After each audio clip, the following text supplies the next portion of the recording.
Most men aren't failing because they're weak. They're failing because they're fighting the wrong battles. You've been taught to hustle harder, push faster, grind longer. But what if I told you that the harder you try to force life, the further it slips through your hands? What if the very effort to control everything is the thing that's keeping it out of reach? Society sells us a lie. That power comes from domination. That success is about conquering the world. But the ancient Stoics knew something deeper, that the greatest power is inner command. That manifestation isn't about grabbing tighter, it's about letting go in the right way. In this video, we're going far beyond the basic ideas. You'll learn 10 core Stoic principles that unlock manifestation from the inside out. But more than that, I'm going to show you the missing pieces, the real-life examples, the science-backed methods, the ancient wisdom modern self-help forgot to include, and 2 bonus principles that no one is talking about but could change your life forever. Because here's the truth, Stoicism is not about being cold or passive.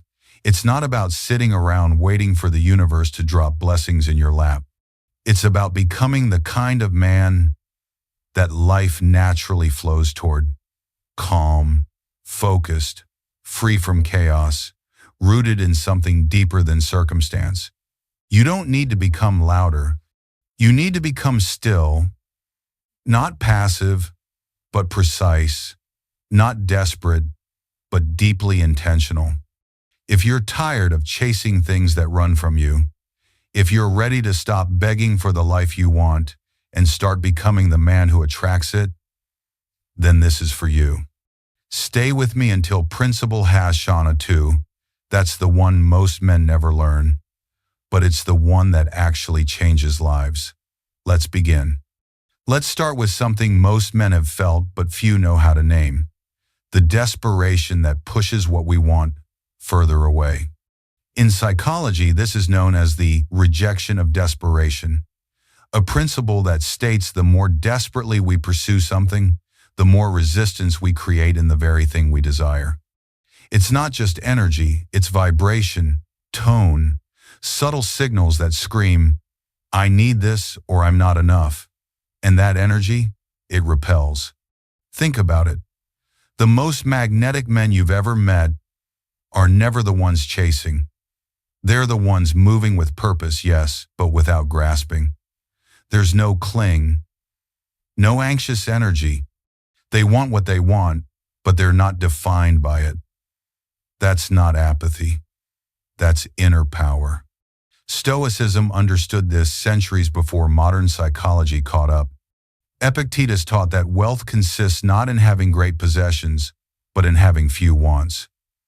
The Stoics called this preferred indifference, the ability to want something, even work toward it while simultaneously being at peace without it. And that's the paradox. The moment you stop needing the thing, it becomes more likely to flow toward you. Why? Because you're no longer attaching your identity to the outcome. You stop suffocating the desire with expectation, and you start creating space for it to breathe and arrive. Most men make this mistake. They grip their goals so tightly, they choke the joy out of the journey.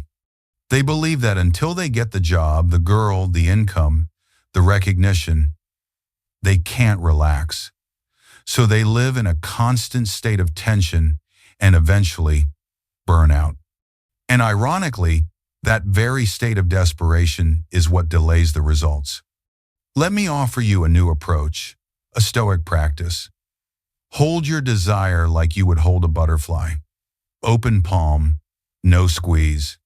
Admire its beauty. Let it rest there. If it flies away, you're still whole. If it stays, it's a gift, not a need. Here's your exercise. Take one of your biggest desires right now. Say it in your mind, then breathe and whisper to yourself, this or something better. Feel how your body softens. Feel how the pressure releases. That's what detached desire feels like. And from that place, you're powerful, not powerless. What if the thing you're chasing is running because you're chasing? Most men don't live in the present. They exist there, yes, bodies moving through the hours, but their minds are either rewinding the past or rehearsing the future. That gap between where they are and where their thoughts live is the very space where power leaks. You see, the present moment is the only place where action happens, where manifestation occurs, where life actually unfolds. But the modern male mind is under siege, hijacked by dopamine loops, overstimulated by smartphones, crushed by endless future plans and what-if scenarios that never arrive. You scroll, you compare, you strategize, you stress, and all the while, life is unfolding without you. The Stoics knew this. Marcus Aurelius wrote, "Confine yourself to the present, not because the future doesn't matter, but because the future is only shaped by what you do now, not what you think about, not what you fear, what you do." Modern neuroscience agrees. When your brain is fully present, your prefrontal cortex, the part responsible for decision-making, intuition, focus, lights up. But when you're bouncing between distractions, that power goes offline. You miss cues, you miss people, you miss your life. Presence isn't just some spiritual fluff, it's tactical. It's how the world's best athletes enter flow state. It's how elite performers remain calm under pressure. It's how grounded men attract chaos and transform it into clarity, because they're here, not somewhere else. So how do you reclaim it? Start with your breath, the anchor that brings you back from every mental time warp. Try this: 4-7-8 breathing. Inhale for 4 seconds. Hold for 7. Exhale for 8. Do that 3 times. Feel your nervous system slow. Feel your awareness return. You're not in the meeting tomorrow. You're not in last week's mistake. You're here, and now you're powerful again. Another tool: attention refocusing. Every time you catch your mind wandering, bring it back by naming 3 things you can see, hear, or feel right now. This isn't a gimmick, it's a training. You're rewiring your brain to choose presence. Because the man who can control where his attention goes controls his reality. Cansen tennis's Action with the tennis's down. The future? It isn't some distant prize. It's being built in this moment by the man who can fully show up for the next 10 seconds. Most men think resistance is a sign to stop. They hit a wall and assume it's the universe saying, "Not for you." But what if that wall isn't the end, it's the beginning? What if resistance isn't a blockade, but a blueprint? The Stoics knew this intimately. Marcus Aurelius, emperor of Rome, facing war, betrayal, and plague, wrote, "The impediment to action advances action. What stands in the way becomes the way." Not just poetic wisdom, but a strategic lens for life. Because real growth doesn't come from comfort, it comes from collision, from being pushed, stretched, challenged. The resistance you face isn't a punishment, it's raw material. It's feedback. It's guidance. Think about it. You lost your job. Your business crashed. She left you. Your plan failed. And yet, years later, how many of those moments became pivots, doorways, redirections that forced you to become someone stronger, wiser, sharper? Welcome to anti-fragility. Some things break under pressure, others endure, but the anti-fragile grows stronger because of pressure. That's the Stoic path. So next time life hits hard, ask this instead: what is this moment trying to build in me?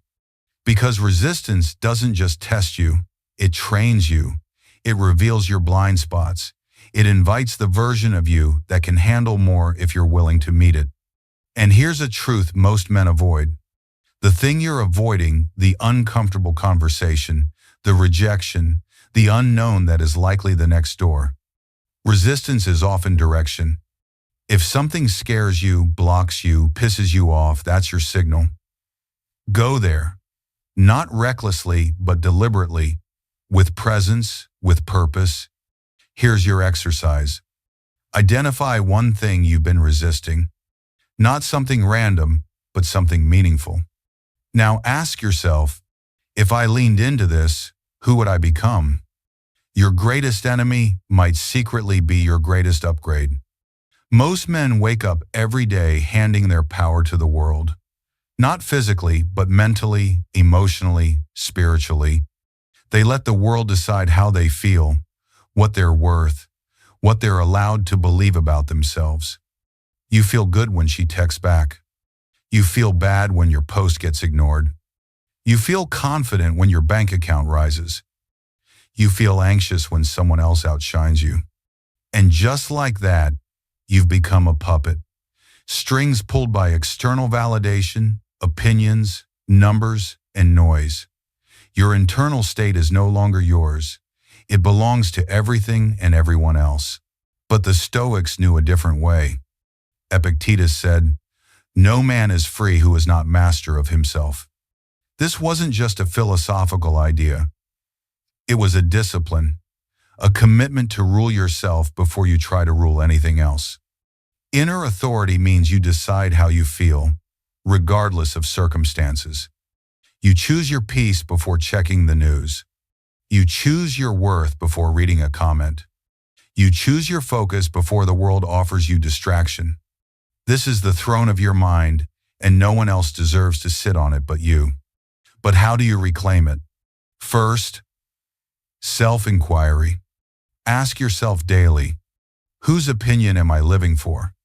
What belief is driving this emotion? Is this thought mine? Or something I absorbed? Second, rewrite the script. You've been running on outdated programming, childhood patterns, cultural noise, social media conditioning. Start replacing "I'll feel successful when" with "I am successful because I show up with intention today." Third, set internal boundaries. Not just with others, but with yourself. Set a boundary that says, "I will not outsource my self-worth to external feedback."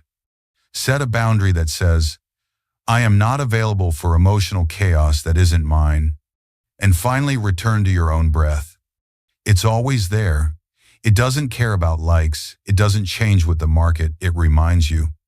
You are here. You are whole. You are in charge. Because when you stop letting the world choose your emotions, the world stops controlling your outcomes. In a world that glorifies motion, noise, and endless productivity, the man who can wait calmly, consciously, and without fear becomes the most dangerous man in the room. There's a difference between procrastination and strategic non-action. One is avoidance, the other is power. Procrastination is rooted in fear, indecision, or laziness. Strategic non-action? It's discipline, precision, the ability to not move until movement matters. It's not the absence of will, it's the presence of wisdom. Think of the sniper who waits hours for the perfect shot. The fighter who reads his opponent before he throws the first punch. The chess master who stares at the board, unmoving, while his opponent burns energy on uncalculated moves. They don't act more, they act better. The Stoics understood this, though they didn't call it strategy. They called it alignment with nature. A kind of purposeful stillness, a refusal to be moved by impulse, anxiety, or social pressure. And they weren't alone. Taoist philosophy called it Wu Wei, action through non-action. It's the art of allowing, not forcing, of knowing when the river needs to flow and when you need to let the current carry you. That's what most men miss. We've been told that more action equals more success. So we fill every gap with motion, every moment with busyness, every space with something loud. But here's the truth. Desperate action is stillness disguised as chaos. You're not moving forward. You're spinning. Strategic non-action means this. When you've planted the seed, you don't keep digging it up to check if it's growing. You give it water, sun, space, and time. You trust the soil. You trust the process. You trust yourself. Here's how to practice it. 1. When you feel the urge to do something, pause. 2. Ask, is this aligned action or is it panic dressed as productivity? 3. Sit. Breathe. Wait until the action becomes obvious, not urgent. Because sometimes the most powerful move is staying still until the target reveals itself. Gratitude isn't just a feel-good practice.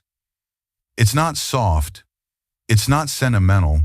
It's a weapon, a shift in frequency, a way to bend your internal reality and with it, the external one. Modern neuroscience confirms what the Stoics already lived. Gratitude literally rewires the brain. It reduces cortisol, increases dopamine, strengthens emotional resilience. It doesn't just make you happier, it makes you clearer, calmer, stronger. Marcus Aurelius, Emperor of Rome, wrote in his private journals, "When you arise in the morning, think of what a privilege it is to be alive, to breathe, to think, to enjoy, to love." He wasn't preaching, he was anchoring. Gratitude wasn't decoration for good times, it was a discipline, especially in chaos. But here's the problem. Gratitude today gets confused with toxic positivity, pretending everything's great when it's not, smiling through pain, denying reality. That's not Stoic. That's delusion. Stoic gratitude says, I acknowledge the hardship, and I also see the gift inside it. I am not blind to what's broken, but I refuse to be blind to what's still working. It's a calm, grounded recognition of life as it is. So how do you practice it like a warrior? 1. Gratitude. Journaling. Every morning or night, write down 3 things you're grateful for. But go beyond family or health. Be specific. The way the sun hit my window this morning. That one deep breath after a hard meeting. Specificity sharpens gratitude. 2. 3. Wins today. 3. Before bed, write 3 things you did well that day, big or small. This rewires your brain to notice progress instead of scanning for failure. 3. Gratitude walks. Put away the headphones. Walk in silence. And as you step, notice what you appreciate: trees, your feet, your breath, the sky. Let awareness become appreciation. These aren't rituals to look spiritual. They're training. They recalibrate your nervous system. They pull you out of survival mode and into sufficiency.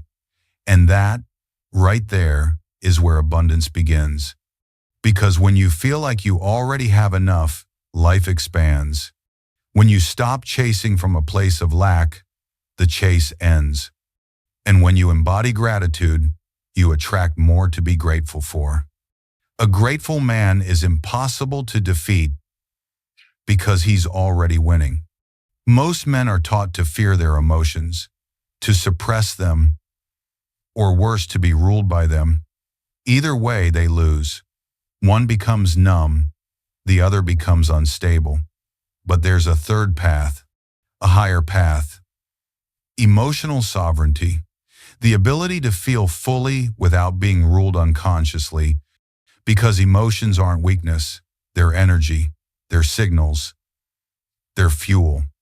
But when you don't know how to use them, that fuel becomes fire burning bridges, burning discipline, burning time you can't get back.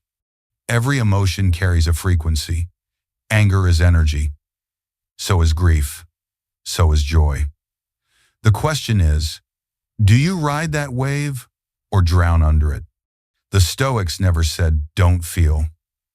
They said, don't be ruled. They understood that peace doesn't mean numbness, it means mastery. So how do you master the storm inside? Step 1. Name it to tame it. Neuroscience shows that the moment you name an emotion, just label it, its grip loosens. Instead of I'm angry, try I feel anger rising. One word creates distance. Distance creates power. You're no longer in it, you're with it. Step 2. Cognitive reframing. Ask, what story am I telling myself about this feeling? If she didn't text back, is it rejection or just timing? If you lost money, is it failure or tuition for growth? Most emotions aren't caused by events, they're caused by interpretations of events. Change the lens and the feeling shifts. Step 3. Emotional expiration time. Every emotion is valid, but not every emotion deserves to move in and redecorate your mind. Give yourself a window. I will allow myself 20 minutes to feel this fully. To write, to breathe, to release. After that, I choose my next state. This isn't denial. This is leadership over yourself. And remember, you can honor anger without becoming destructive. You can allow sadness without drowning in it. You can face fear without letting it freeze you. When you reclaim your emotional world, you reclaim your creative energy. You move with intention, not reaction. You become the eye in the storm, not the debris. Because your emotions are messengers, unless you turn them into dictators. There's a quiet power most men never tap into, not because it's hidden, but because it's counterintuitive. It's the power of enough. We live in a world that worships more. More money, more status, more muscle, more followers. And while there's nothing wrong with growth, most men confuse growth with grasping. They believe peace lies on the other side of achievement, only to get there and realize the finish line moved. Again. But here's the paradox. When you feel like you have enough, you open the channel to receive more. Not because you've stopped striving, but because you've stopped striving from lack. Seneca, one of the wealthiest Stoics, wrote, "It is not the man who has too little, but the man who craves more, who is poor." He wasn't romanticizing poverty. He was warning against internal starvation, the kind that no external success can ever satisfy. But here's where many men get it wrong. They hear enough and think it means settling, giving up, losing edge. That's not Stoicism. That's surrendering your fire. Enough doesn't mean passive. It means powerful. It means I am already full. And from this fullness, I pursue more with peace, not panic. It's the difference between chasing something to complete you versus expressing something that's already alive inside you. Let me ask you a question. If nothing changed in your life for the next 6 months, could you still find meaning? Could you still wake up with fire? Could you still lead? If the answer is no, you're trapped in the illusion of someday. You've postponed your worth to the next win. So here's your practice. Inventory your sufficiency. Write down everything in your life right now that brings value, tangible or subtle. The friend who truly listens. The job that taught you something, even if it's not your dream. Your ability to get back up every time you've been knocked down. See it. Feel it. Own it. Because when you stop needing more, you actually start receiving more. Not because the world changed, but because you did. There's a reason most men feel empty, even when their lives look full. They've traded authenticity for acceptance, swapped their truth for validation. And somewhere along the way, they stopped being who they are and started becoming who they thought they needed to be. The result? Success that doesn't satisfy. Relationships that feel shallow. and an internal pressure that slowly breaks them down until burnout isn't just physical, it's existential. Because here's the truth. You can't attract what belongs to the real you if you're busy pretending. Authentic expression is rare because it's risky. It threatens three of the deepest fears men carry: the fear of being judged, the fear of being rejected, the fear of being misunderstood. And to avoid these, most men wear masks. The strong one, the funny one, the always in control one. But masks are heavy, and over time, they suffocate the soul underneath. Marcus Aurelius wrote, "Waste no more time arguing what a good man should be. Be one. Not perform like one, not appear like one. Be." So how do you begin shedding the armor? Step 1. Identify the masks. Ask yourself, where in life am I pretending? Where do I edit myself to fit in, to avoid friction, to gain approval? Awareness is the first crack in the illusion. Step 2. Practice micro-honesty. You don't have to bare your soul on Instagram, but you can tell your friend what you're really feeling. You can say, "I don't know," when you don't. Start small. Let truth become muscle memory. Step 3. Make aligned decisions. Every choice is a vote for who you are becoming. Stop choosing based on expectations. Choose based on resonance. Does it feel like you?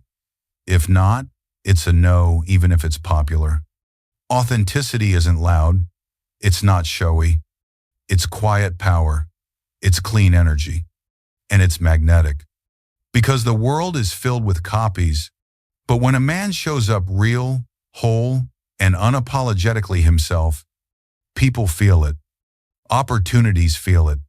And life starts responding differently. The world doesn't need a better version of who you're pretending to be. It needs you without the mask. And you need you too. Timing. It's the invisible hand shaping everything. The dreams you've been chasing, the doors that haven't opened yet, the relationships that slipped away, they weren't random. They were scheduled, just not on your timeline. And that's where most men fall apart. Because we've been conditioned to believe that success is linear. That if you do the work, the reward should come. That if it hasn't arrived yet, something's wrong with you. Or worse, maybe it'll never come. But here's the Stoic truth. Your timeline is not the universe's timeline. And when you don't understand that, frustration sets in. Doubt creeps in. You start forcing, chasing, questioning your path. And in doing so, you step out of alignment not with your effort, but with timing. Marcus Aurelius said, "Accept the things to which fate binds you, and love the people with whom fate brings you together." That's not resignation. It's rhythm. It's surrendering to a wisdom greater than your own. Look at the real world. Colonel Sanders didn't franchise KFC until he was in his 60 seconds. J.K. Rowling was a broke single mother, rejected by 12 publishers, before Harry Potter reshaped literature. Michael Jordan didn't make his varsity basketball team in high school, but that moment became his fuel. They weren't behind. They were being prepared. Because sometimes the reason you haven't received what you asked for is because the version of you that can handle it hasn't fully formed yet. So here's the distinction you must learn. Waiting wisely is active. It's full of trust, full of presence. You're refining, learning, showing up daily even if the outcome isn't here yet. Waiting passively is stagnant.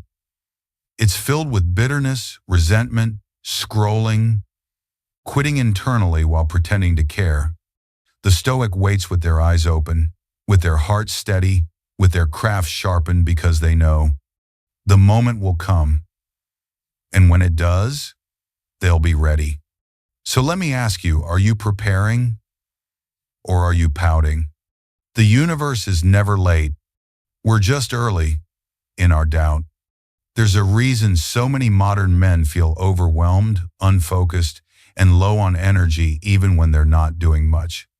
It's not just burnout from work. It's not just stress from life. It's something deeper, something quieter. Mental toxicity. Every scroll, every headline, every drama-filled clip you didn't ask for but absorbed anyway, it all piles up. Your mind wasn't designed for this much stimulation, this much fear, this much comparison.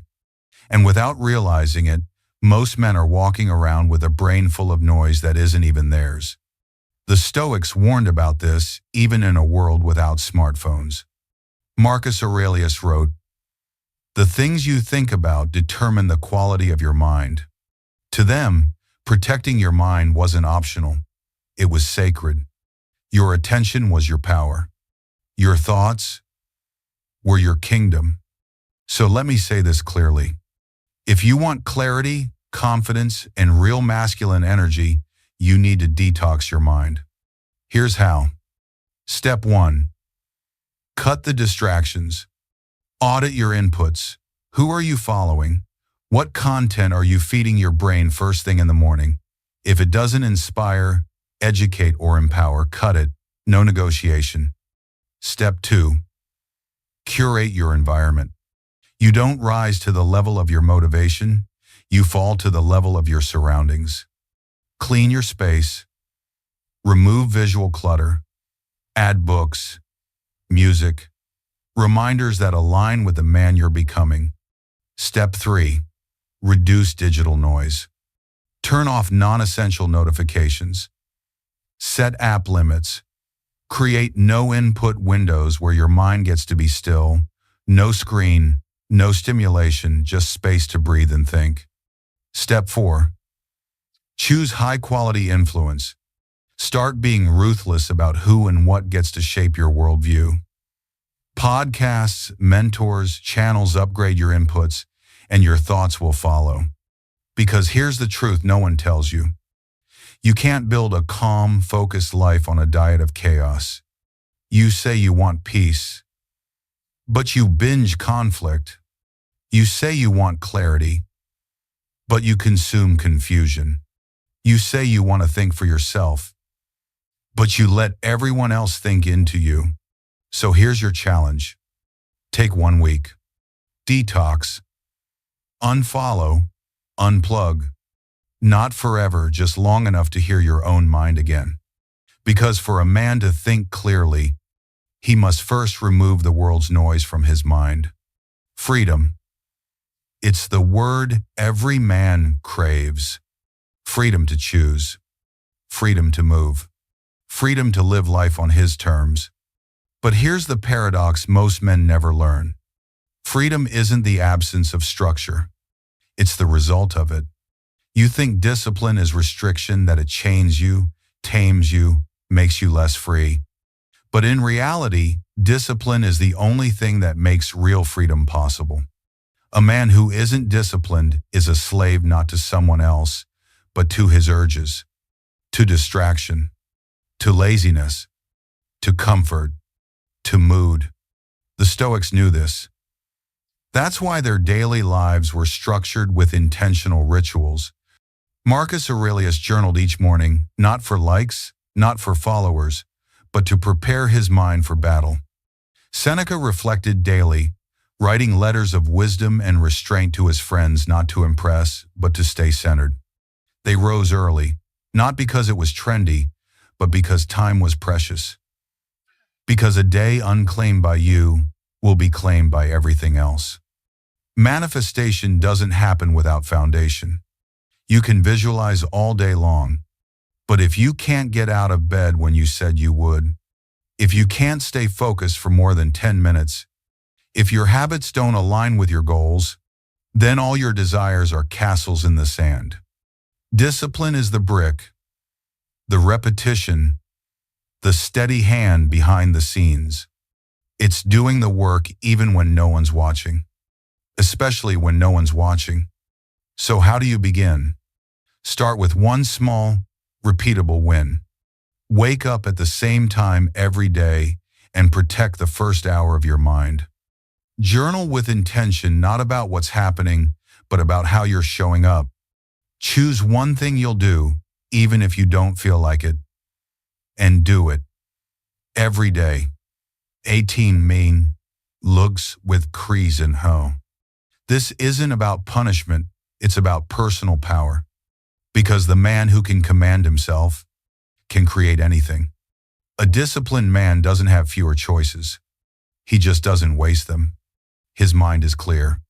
His actions are aligned. And his results are inevitable. A disciplined man is the freest man alive. So now you know. Manifestation isn't about demanding.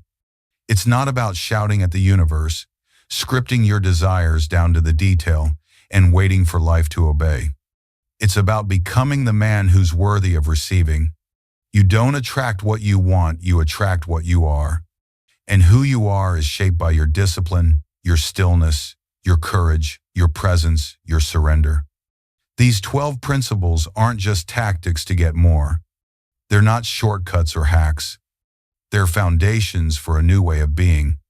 They're the tools that shift you from forcing life to flowing with it, from chasing to drawing in, from surviving to embodying a quiet, unshakable power. Because in the end, the real goal isn't just to change your results. It's to change you, the man who's walking toward those results. And when that man evolves, everything else rises to meet him. So if there's one thing I want you to take with you, it's this. Your life changes the moment you stop fighting life and start flowing with it. Now the question is, will you keep chasing the old way? Or will you become the man who attracts by who he is? The choice is yours. If this message spoke to something deep inside, you don't let it fade. Anchor it, claim it, declare it, comment below. I choose presence, I choose power, I choose growth. Let that be your signal to yourself, to life, and to every man who reads it, that you're not here to drift, you're here to rise. Make sure you subscribe if you haven't already. This is just the beginning, and I've got much more coming to sharpen your mind, elevate your discipline, and deepen your strength. And if you're ready to go further to master the mental edge most men never develop, watch this next. The Stoic Path to Unshakable Masculinity. I'll meet you there.